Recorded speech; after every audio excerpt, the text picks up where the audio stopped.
नमस्कार, मेरा नाम है साजिब और आप देखना शुरू कर चुके हैं नेक्स्ट 9 न्यूज पॉलिटिकल बात करेंगे दिल दहला देने वाली उस घटना की। जी हाँ, थंबनेल देख करके आप सब समझ गए होंगे कि हम किस घटना के बारे में बात करने वाले हैं। जी हाँ, ये मामला श्रद्धा मर्डर केस से जुड़ा हुआ है। श्रद्धा मर्डर केस में देखिए आए दिन लगातार जो है यहाँ पर बड़े खुलासे होते हुए नजर आ रहे हैं। जी हाँ, देखिए आफ्ताब पूनवाला जिसने श्रद्धा को 35 टुकड़ों में काट करके दिल्ली के अलग अलग कोनों में फेंक दिया था, उस आफ्ताब पूनेवाला के निशानदेही पर पुलिस अब जो है उसके शव के टुकड़ों की तलाश कर रही है।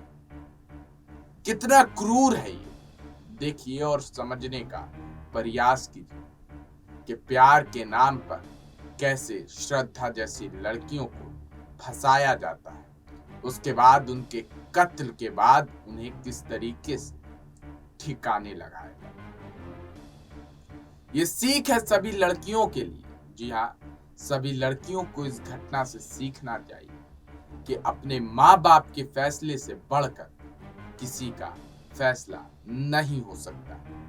यहाँ पर अब देखिए कि आफ्ताब के इस तरीके की घटना के बाद 6 महीने बाद अब पुलिस ने उसे पकड़ तो लिया, लेकिन अब जो है उनके पिता का यहाँ पर बयान आया है। जी हाँ, पिता ने यहाँ पर अपना बयान देते हुए कहा है कि वो आफ्ताब को फांसी दिलवाना चाहते हैं, यानी आफ्ताब को फांसी होनी ही चाहिए। श्रद्धा को इस तरीके से क्रूरता से मौत के घाट उतारने के लिए आफ्ताब को फांसी होनी चाहिए। इस पर आपकी क्या राय है, कमेंट करके जरूर बताएं।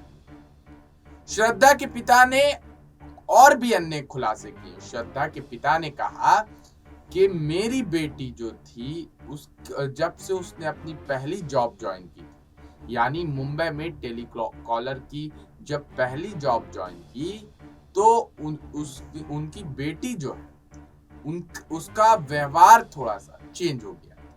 वो हालांकि काफी ज्यादा डिसेंट थी, लेकिन उसके बावजूद भी उसका व्यवहार काफी ज्यादा चेंज हो गया। वो एक लाइफ को एंजॉय करने वाली लड़की थी श्रद्धा, लेकिन उसको आफ्ताब पूनवाला ने अपने प्यार के जाल में फंसा करके आज उसे देखिए कि मौत के घाट उतार दिया। उसके माँ बाप की उससे बात आखिरी बार 2021 में हुई और 2022 में इस घटना को आफ्ताब ने अंजाम दिया। श्रद्धा के पिता बताते हैं कि श्रद्धा ने आज तक, जी हाँ, आज तक कभी भी, श्रद्धा के पिता ने जो बताया है, उन्होंने बताया कि श्रद्धा ने कभी भी ऐसा बिहेव नहीं किया जब से वो इस तरीके का बिहेव करने लगी थी। आखिरी बार बात होने के बाद उसकी दोस्त से जो है जानकारी मिली थी, यानी श्रद्धा के फ्रेंड से जानकारी मिली थी उनके पिता को कि श्रद्धा के साथ जो है कुछ गलत जो है यहाँ पर करने वाला है आफ्ताब। पहले से उसके साथ एब्यूजिव भी था आफ्ताब, और अब जो है श्रद्धा उसके साथ रिलेशनशिप से बाहर आना चाहती थी, लेकिन वो जो है यहाँ पर काफी ज्यादा मजबूर हो गई थी। क्योंकि देखिए कि जिस तरीके से एक अपराधी अपना डर बना देता है, वही डर कहीं ना कहीं श्रद्धा के मन में आफ्ताब पूनेवाला ने बना दिया था। यहाँ पर श्रद्धा के पिता ये भी कहते हुए नजर आए कि जब उनके साथ यहाँ पर देखिए जो है उन्हें जानकारी हुई इस बात की कि उनकी बेटी के साथ जो है यहाँ पर जिस तरीके की घटना हुई है, तो उनका मन अंदर से सिहर करके रह गया। और अब देखिए कि सोचिए कितनी क्रूर है ये घटना। सबसे पहले तो उनके पिता इस बात पर यकीन अभी तक नहीं कर पा रहे। उनका कहना है कि आफ्ताब पूनवाला जो बता रहा है वो सही है कि नहीं, इसकी जांच होनी चाहिए। क्या सच में उसने 35 टुकड़ों में मेरी बेटी को काट दिया है? ये बात सच है कि नहीं? पहले आफ्ताब पूनवाला ये बात जानना चाहते हैं।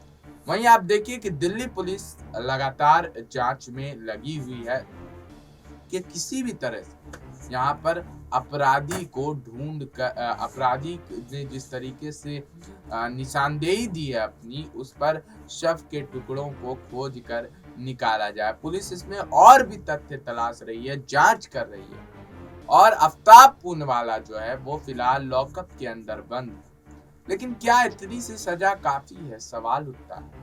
क्या इतनी सी सजा में उसे सीख मिल जाएगी? क्या सबक मिल जाएगा उसे कि उसने जिस तरीके का अपराध किया है उसके लिए क्या इतनी सी सजा होती है? सवाल ये भी उठता है।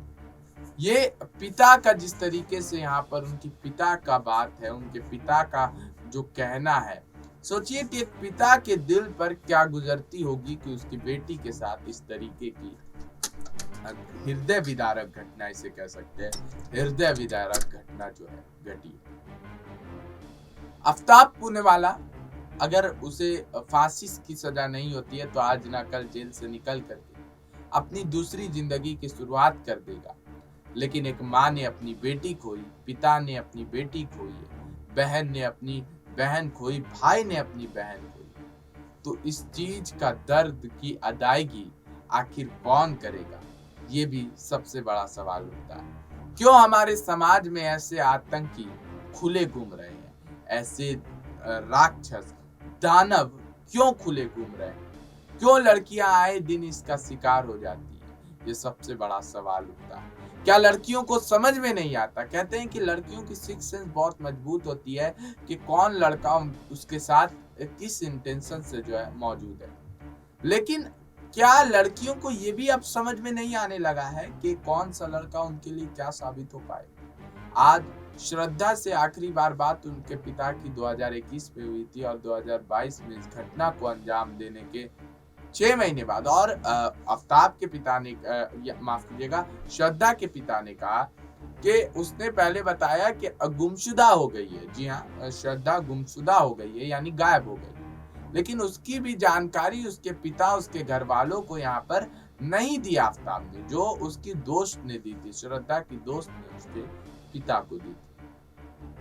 फिलहाल इस रिपोर्ट में इतना ही था। आप सब भी सतर्क रहिए, सावधान रहिए। ऐसे आतंकी, ऐसे राक्षस दानव आपके सामने भी खुले घूमते हुए हो सकते हैं। फिलहाल इस रिपोर्ट में इतना ही था। तब तक के लिए बने रहिए और देखते रहिए नेक्स्ट 9 न्यूज़ पॉलिटिकल बाइट।